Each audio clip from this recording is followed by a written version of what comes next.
What does this word mean to you? You first might think of roads and bridges, but it's more than just what we drive on and drive over. But trash is one of those things that's like kind of a building block of society.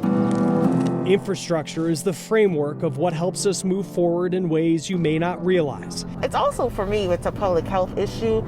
So I'm doing it for my public health. I'm doing it for people around me. This week, we'll show you and why maintaining and evolving infrastructure in America. It's frustrating to see my home be dismissed as, oh, they're just poor people who don't care enough. Does not come cheap.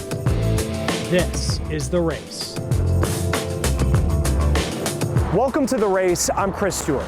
President Biden's plans for America's infrastructure cost trillions of dollars, and a big part of it is a bigger investment in electric vehicles. Now, to some, an electric car might feel like the idea of the future, but a group here in Atlanta will tell you that the future is here, and it needs to be fair to everyone.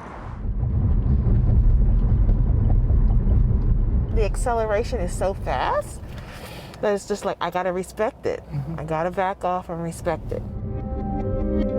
If you see electric vehicles as futuristic, unrealistic, go for a ride with Dr. Shelley Francis. People just need to be educated about what it's like to drive an electric car. And while the high-tech, smooth experience of her Tesla may feel out of this world, she's here to tell you these cars are very much reality in reach. There's a misconception that electric vehicles are only for wealthy people or for people in the suburbs. Dr. Francis and Terry Travis are the co-founders of EV Hybrid Noir, the nation's largest network of diverse electric vehicle owners. Electric vehicles, it's like, I use the analogy, it's like going from the flip phone you had 10 years ago to the latest smartphone. It's that dramatic of a difference.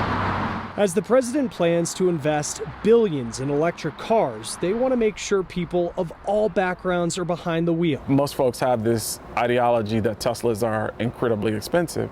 Well, the idea is that there are 68 different electric vehicles available today. They also work to make sure cities across the country are putting the right infrastructure in place for an electric future, like charging stations in communities of all income levels. As we begin to develop this, it's going to be critical that we really are clear and precise on who and how we want to get more diverse voices and more diverse households engaged in this ecosystem. The average cost of a new electric car is around $51,000 according to Kelley Blue Book, but the price has been on the decline in recent years. Automakers have produced more affordable options like the Nissan Leaf, which can cost around $30,000 brand new. The federal government also offers a tax incentive worth up to $7,500 for certain electric cars, with most states offering their own incentives on top of that to buy electric. Ways that we can increase the diversity in who owns an electric vehicle is showing people that there are folks from all walks of life. But beyond improving who we see driving electric cars, Dr. Francis points to another issue. It's the silent crisis. We call it the public health crisis that not enough people are talking about. She hopes increasing the number of electric vehicles can counter pollution that disproportionately impacts communities of color. So for some communities, adopting or adapting to electric vehicles is cool technology, but for others, it's a public health nightmare. Driving isn't always about where we're going, but how we feel getting there, how we look on the way to our destination. That's why for Dr. Francis, driving electric goes beyond her own experience. So I hope I'm modeling this behavior to other folks, not just like friends, family, but people in my community, so that they can see like, hey, this is a normal thing. It's not something special. It's not something that you have to be a mega millionaire to be able to afford. It's like a regular working person can afford this. Littering and pollution doesn't just come from careless people. It can be the result of inadequate infrastructure. Alexa Liako's in a city where trash is piling up with nowhere to go. The Mojave Desert is home to the largest wind farm in the country. Billions of dollars spinning above the sand, an investment in a greener future.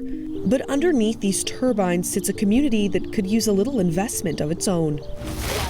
It's hard to not notice the trash that lays around town. Picking up trash isn't Joyce Nash's job, And you can see there's a hot water heater. but over the years, it's become her job. I didn't expect it to be. The trash matters to me personally because I live here. I love this community. It's my home. Each week, she watches the trash near her Central California home pile high.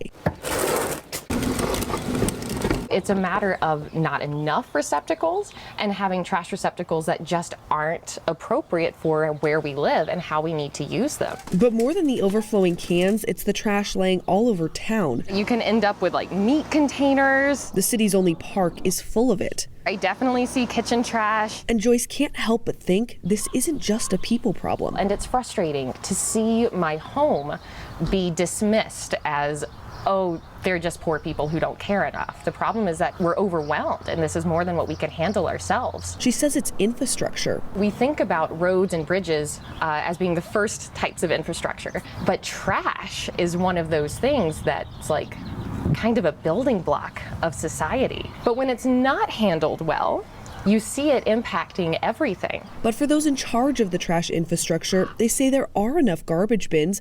It's human behavior making a messy town. There are all kinds of infrastructure in place and programs in place to help clean these things up and make sure it never gets to be a problem. The problem comes from people not using them. But the biggest piece is infrastructure, and experts say it's all about making these more accessible, adding more trash cans to parks, city streets, and neighborhoods. I think it's got to be all of these different elements coming together. So having, the option for another pickup that didn't cost an arm and a leg, making these things more accessible, easier to utilize, I think could go a long way. And soon, help will be on the way. The county passed an ordinance to send cleanup crews to pick up illegally dumped trash and get people who don't have regular trash pickup on a scheduled route. And we just hope that by cleaning it, people will see a better environment, a better everything, and that more people will go, I kind of like this. I'm going to make sure that that stays that way. But in the meantime, Joyce says this is where she'll be in her free time. We all have to come together and we do both our individual part and also our part as a society. Because making her neighborhood a little bit cleaner is worth every tiny improvement, even if it's not as easy as it could be. I'll just take this home with me, I guess. For The Race, I'm Alexa Liacco. Rural Americans are facing basic infrastructure failures. How the Biden administration's plan could fast-track some much-needed updates when The Race continues.